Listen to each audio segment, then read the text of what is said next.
जय श्री कृष्णा। प्रिय श्रोतागणों, आपका दिन शुभ व मंगलदायक हो। आज की कहानी में हम धृतराष्ट्र और श्री कृष्ण के बीच का संवाद, जिसमें धृतराष्ट्र कहते हैं, हे केशव, मेरे 100 पुत्र मारे गए और मैं अंधा क्यों हुआ? मेरे पूर्व जन्म का क्या पाप है? आज हम महाभारत की इसी पौराणिक कथा को सुनेंगे। धृतराष्ट्र अंधे थे, लेकिन जब उन्हें यह पता चला कि गांधारी ने 100 संतानों को जन्म देने का आशीर्वाद है, तो अंधेपन का दुख मिट गया। धृतराष्ट्र के 100 पुत्र और एक पुत्री हुए। कुरुक्षेत्र में उनके 100 पुत्र मारे गए थे। एक पिता के लिए इससे बड़ी दुख की बात और क्या हो सकती है कि उसे अपने 100 पुत्रों का शोक मनाना पड़े। भगवान श्री कृष्ण ने गीता का जो संदेश दिया था, उसे अर्जुन के अतिरिक्त संजय और धृतराष्ट्र ने भी सुना था। उसमें भगवान श्री कृष्ण ने कहा था कि सब कुछ पूर्व निर्धारित है, सबको उनके पूर्व के कर्मों का दंड भोगना होगा। धृतराष्ट्र को वह बात स्मरण थी। दुर्योधन और दुशासन मुख्य रूप से पांडव और द्रौपदी के दोषी थे। उनके मारे जाने को धृतराष्ट्र कर्म दंडों से जोड़ रहे थे, पर शेष पुत्रों की तो कोई भूमिका नहीं थी। वे क्यों मारे गए? यह प्रश्न धृतराष्ट्र को बहुत परेशान करता था। महाभारत युद्ध समाप्त होने पर धृतराष्ट्र ने भगवान श्री कृष्ण से पूछा, मैं अंधा पैदा हुआ, मेरे 100 पुत्र मारे गए। भगवान, मैंने ऐसा कौन सा पाप किया था जिसका यह दंड मुझे मिला? आपने अर्जुन से कहा कि जो हो रहा है वह कर्मों का दंड है। मेरे अंधे होने और 100 पुत्रों के मारे जाने के पीछे क्या कारण है? कृपा करके मुझे यह बताएं। अपने पुत्रों को खोने की पीड़ा से उभरने में यह काम आएगा। भगवान श्री कृष्ण ने कहा, महाराज धृतराष्ट्र, आपने उचित ही सुना है। कर्मों का दंड भोगना ही पड़ता है, उससे कोई बच नहीं सकता है। राजा और समर्थवान लोगों को कर्मों का दंड विशेष रूप से भोगना पड़ता है। ईश्वर उन्हें समर्थवान बनाते हैं तो उनसे ज़्यादा जिम्मेदार होने की आशा भी रखते हैं।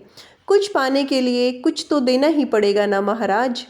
आप इस जन्म में भी राजा हैं और पूर्व जन्म में भी राजा थे, पर आपने कई पाप कर्म किए हैं। धृतराष्ट्र अधीर हो गए। वे बोले, हे केशव, मैंने इस जन्म में जो किया वह मेरे सामने है। एक राजा और एक बड़े परिवार का मुखिया होने के नाते मुझे वही उचित लगा। पूर्व जन्म का रहस्य जानने को उत्सुक हूँ। कृपा करके मुझे वह रहस्य खोलें कि ऐसा कौन सा पाप था कि मैं अंधा ही पैदा हुआ और 100 पुत्र भी गंवाए। भगवान श्री कृष्ण ने धृतराष्ट्र को पूर्व जन्म की याद दिलानी शुरू की। उन्हें पूर्व जन्म में लेकर गए। भगवान श्री कृष्ण बोले, महाराज धृतराष्ट्र, पिछले जन्म में आप एक राजा थे, जिसके राज्य में एक तपस्वी ब्राह्मण रहता था। ब्राह्मण के पास हंसों का एक जोड़ा था, जिसके 4 बच्चे थे। ब्राह्मण को उन हंसों से अपने संतान के जैसा लगाव था। ब्राह्मण को तीर्थ यात्रा पर जाना था, लेकिन हंसों की चिंता में वह नहीं जा पा रहा था। उसने अपनी चिंता एक साधु को बताई। साधु ने कहा, तीर्थ में हंसों को बाधक बताकर हंसों का अगला जन्म खराब क्यों करते हो? राजा प्रजापालक होता है, तुम और तुम्हारे हंस दोनों उसकी प्रजा हो। हंसों को राजा के संरक्षण में रखकर तीर्थ को जाओ।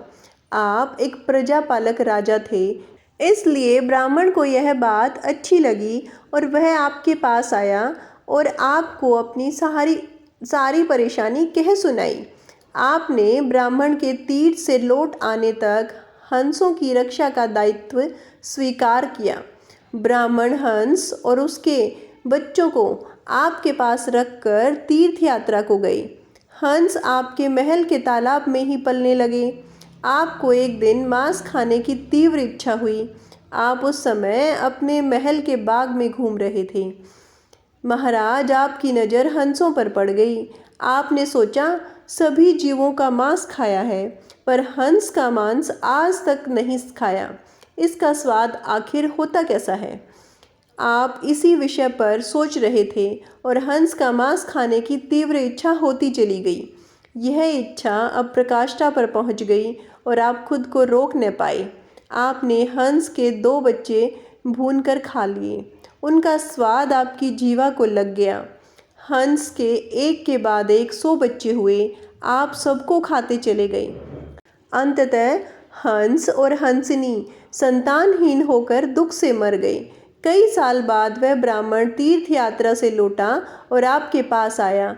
उसने आपसे अपने हंसों के बारे में पूछा। हंस तो आपके लालच की बलि चढ़ चुके थे।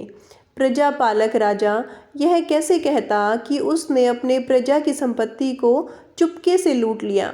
इसलिए आपने ब्राह्मण से कह दिया कि हंस बीमार होकर मर गए।